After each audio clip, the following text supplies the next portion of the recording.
Magandang araw po sa bawat isa sa inyo. Welcome back to our 365 Daily Devotions. So gusto po munang batiin si Renz Tarokin and Evelinda Dagalea. Maraming salamat po sa inyo po subaybay dito sa ating channel. Patuloy po kayong pagpalain ng ating Panginoon.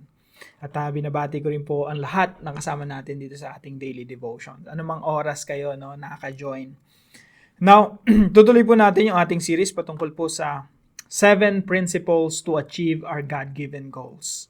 Ngayon po ay pang-apat na po tayo, no? We talk about definition, clear goals. We talk about planning. We talk about Kaizen. And now we will talk about laser focus. Yung talagang yung mata mo nandoon sa task mo, kailangan mo matapos to, laser focus. Overcome, or lagyan natin dito, overcoming the big three. Ano po yung big three na yan na nakakahadlang po sa ating focus? So, una pag-usapan po natin itong verse na ito. Basahin po muna natin ito. Sabi po dito sa Proverbs 4:25, "Let your eyes look straight ahead. Fix your gaze directly before you." Palaging sa hinaharap ang pukol ng iyong tanaw. Ituon ang iyong pansin sa iyong patutunguhan. So, ito pong talata na ito ay nagsasabi sa atin na we need focus. Imbis na, you always think about the past. Minsan kasi maraming mga tao na bubuhay sa nakalipas. Hindi na makamove on kasi ang daming failures in the past at sinasabi niya sa sarili niya, I will never be successful. I can't do this, no? Hindi ko kayang gawin to, hindi ko kayang magtagumpay. Kasi nakatingin sa past. Now, sabi po rito sa talatang ito, let your focus look straight ahead. Huwag tayong mabuhay sa nakalipas. Ang nakalipas, stepping stone natin yan. Tungtungan natin yan para makarating tayo doon sa ating paroroonan. Let your eyes look straight ahead. Fix your gaze directly before you. Ituon ang iyong pansin sa iyong patutunguhan. Now, para po magkaroon tayo ng focus, laser focus, kailangan po nating ma-overcome yung tatlo, big three. Overcome the big three. Number 1 po, procrastination. Ito po, mahirap po ito, no? Talagang lahat tayo nagpo-procrastinate. Pero kailangan po nating ma-overcome yan, procrastination. Ito yung, meron kang dapat gawin, pero pinagpapamamaya mo pa. Mamaya na lang yan. Bukas na lang yan. Alam niyo po kung ano ang dahilan, one of the reasons why we don't enjoy quality life? Because of procrastination po. Pag nagpro-procrastinate tayo, nawawala yung balance ng buhay natin, yung healthy balance of life, life. Kasi pag nag-procrastinate ka, let's say you have a task now related sa iyong trabaho, work, negosyo, or whatever that is. Pag nag-procrastinate ka ngayon, hindi mo ginawa yung tama, hindi mo ina-accomplish yung task mo ngayon, asahan mo meron kang isa-sacrifice na area ng buhay mo na importante rin. Halimbawa, hindi mo ginawa yung task mo ngayon, mamaya gagawin mo siya at kukuhanin mo yung time mo for your family just to accomplish the task related about work. O kung ikaw ay estudyante, nag-procrastinate ka ngayon, imbes na nag-enjoy ka na together with your friends, nag-hangout na kayo, dahil nag-procrastinate ka, nagre-review ka na lang. No? Todo ka review, yung mga kaibigan mo tapos na mag-review, nag-enjoy na sila.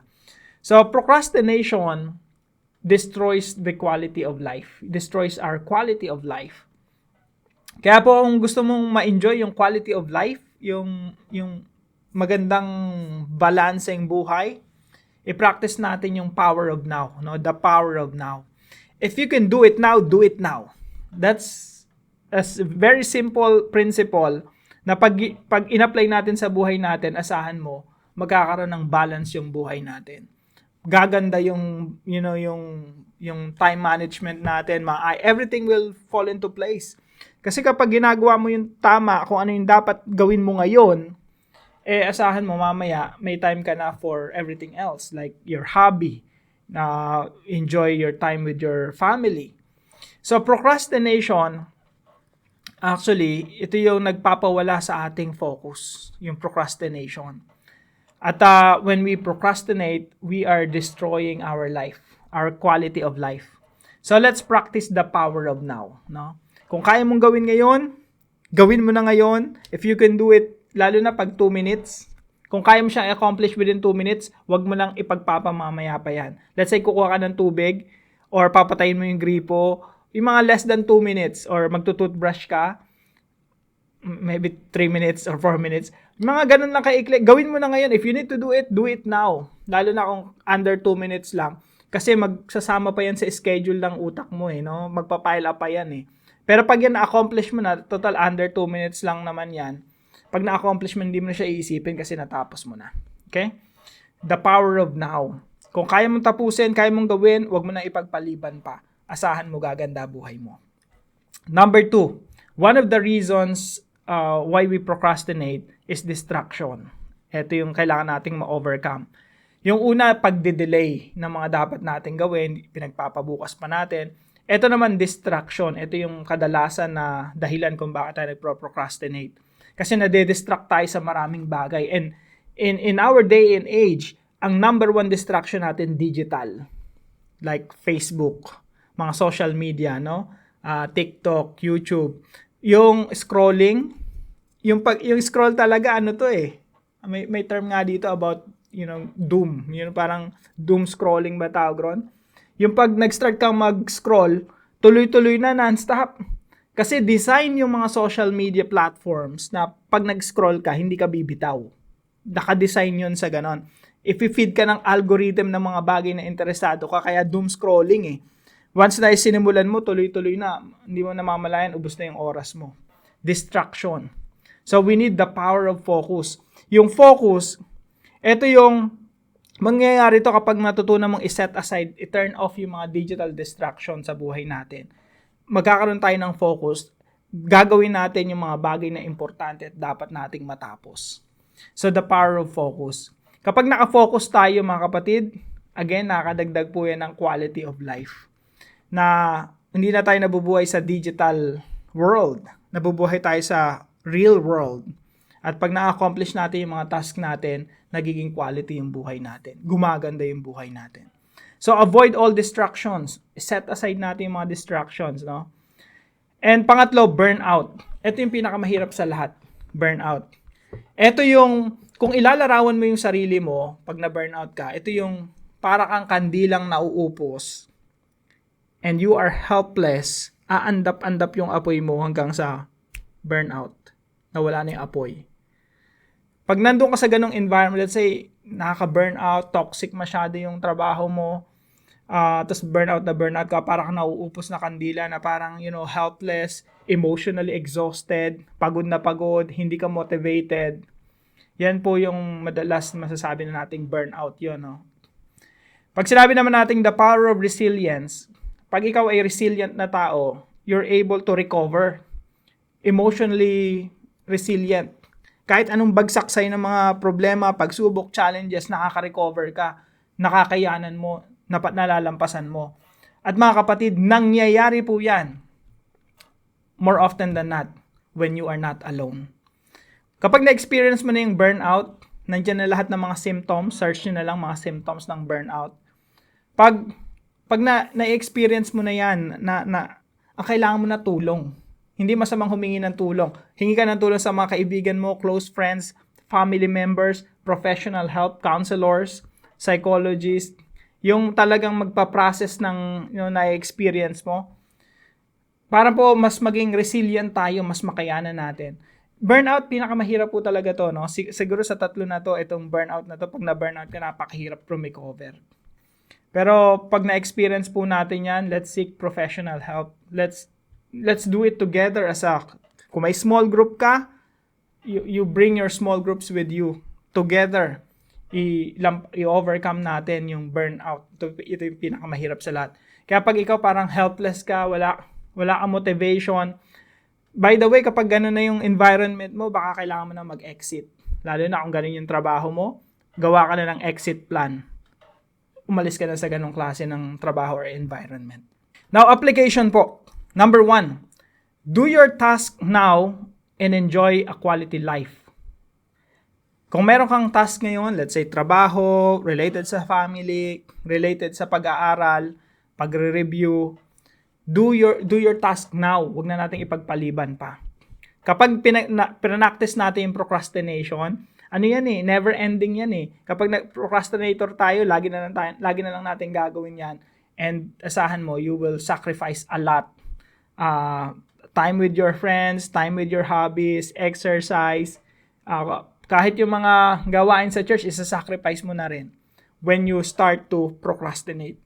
Pero pag ikaw hindi ka nag-procrastinate, let's say may task ka, ginawa mo na agad, asahan mo, ang ganda ng buhay mo. Balance. You have time for your friends, time for your family, time for, exercise, time with your, kung sino man ang kailangan mong kasama, na-enjoy mo yung buhay, nakapag-bakasyon ka. So, do your task now and enjoy a quality life. Huwag nating isakripisyo yung quality life just because we procrastinate. Huwag nating isakripisyo yung quality life just because we don't manage our time. So, kailangan ma-manage natin yung time natin tapos hindi natin pinagpapaliban yung mga oras natin. And by the way, ginagawa natin to hindi lang para ma-improve yung buhay natin. Ginagawa natin to because we want to glorify God. Jesus is the Lord of all. If He is not the Lord of all, He's not the Lord at all. Kaya si Lord pa rin yung Panginoon ng time natin, time management natin. Si Lord pa rin yung Panginoon ng lahat ng mga activities natin. Kaya dapat lahat ng activities natin ginagawa natin ng tama. Kaya nga sinasabi ko madalas, pati pagtulog mo dapat tama kasi si Lord yung Panginoon ng pagtulog. So we don't procrastinate. If you can do it now, do it now. Number 2, focus by setting aside all distractions. Focus by setting aside all distractions. Lahat ng nakadistract sa atin, kung kailangan mong gamitin yung Pomodoro technique, yung 25 minutes focus, then 5 minutes break, then focus ulit, and then break, pwede mong gawin yon. Ang point nito, lahat ng nakadistract sa atin, i-set aside natin. Lahat ng mga digital, distractions, lahat ng mga social media, doom scrolling, turn off and let's focus on our task. Focus by setting aside all distractions. Pag ginawa niyo po itong mga bagay na ito, magkakaroon ka ng quality life. Gaganda yung iyong buhay. Maayos yung iyong, kahit anong aspeto ng buhay mo, pag in-apply mo to, gaganda. Gaganda career mo, gaganda yung relationship mo with your family, gaganda pati health mo, maayos.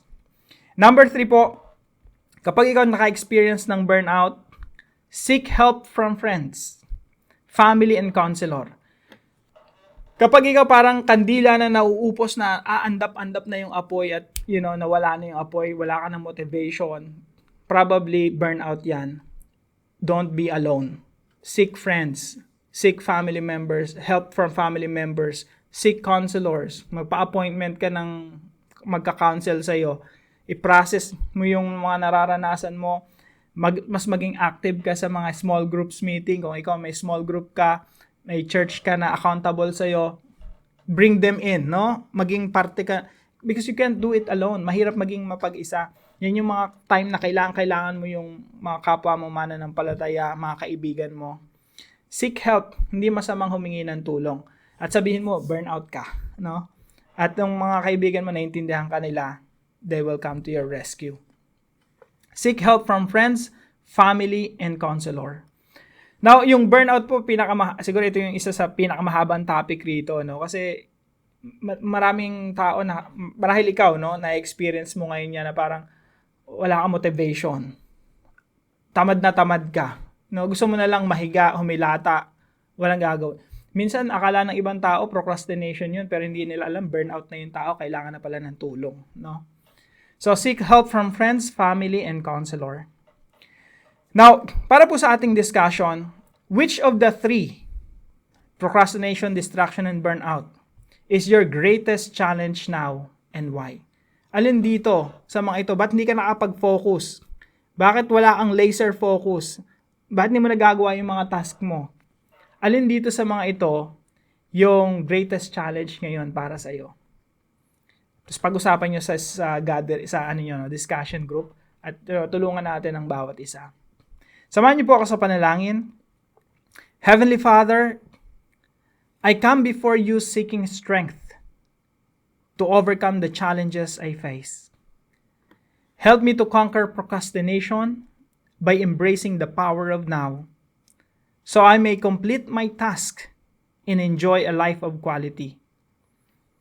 Grant me the ability to focus, setting aside all distractions that pull me away from what truly matters. When I feel weary and close to burnout, remind me to lean on my friends, family, and counselors for support. Teach me the power of resilience so I can persevere with joy. I pray for a laser focus, balanced, and victorious life. In Jesus' name, amen and amen.